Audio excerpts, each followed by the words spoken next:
आज देश में ऐसे लोगों की कमी नहीं है जो अपने पुरखों की चिट्ठियों को सहेज और संजोकर विरासत के रूप में रखे हुए हों, या फिर बड़े-बड़े लेखक, पत्रकारों, उद्यमी, कवि, प्रशासक, सन्यासी या किसान इनकी पत्र रचनाएँ अपने आप में अनुसंधान का विषय हैं।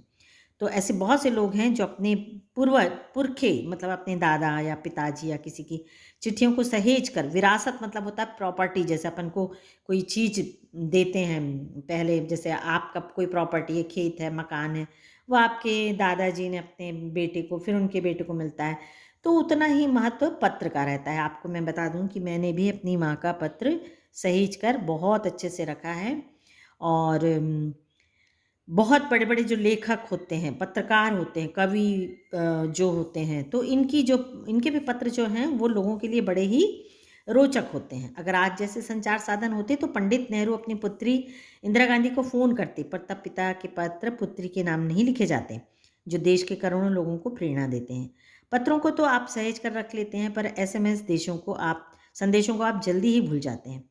कितने संदेशों को आप सहेज कर रख सकते हैं। तमाम महान हस्तियों की तो सबसे बड़ी यादगार या धरोहर उनके द्वारा लिखे गए पत्र ही हैं। भारत में इस श्रेणी में राष्ट्रपिता महात्मा गांधी को सबसे आगे रखा जा सकता है। दुनिया के तमाम संग्रहालय जानी-मानी हस्तियों के पत्रों का अनूठा संकलन भी है। तमाम पत्र देश, काल और समाज को जानने-समझने का असली पैमाना है। भारत में आज़ादी के पहले महासंग्राम के दिनों में जो कुछ अंग्रेज अफ़सरों ने अपने परिवारजनों को पत्र में लिखे, वे आगे चलकर बहुत महत्व की पुस्तक बन गए। इन पत्रों ने साबित किया कि यह संग्राम कितनी ज़मीनी मजबूती लिए हुए था। तो लेखक कहता है कि यदि पहले के ज़माने में टेलीफ़ोन होता, तो हमें इंदिरा गांधी और जवाहरलाल नेहरू जो कि पिता और पुत्री हैं, उनके लिखे पत्र हमें नहीं मिलते और वो बहुत प्रेरक हैं। उसको पढ़ के हमें भी अपने जीवन में बहुत प्रेरणा मिलती है। और यदि पत्रों की बात की जाए तो सबसे पहला नाम आता है गांधी जी का, जो बहुत पत्र व्यवहार वो बहुत किया करते थे। संग्रहालय मतलब होता है म्यूज़ियम, तो ऐसे बहुत से पत्रों का संकलन भी अभी भी है।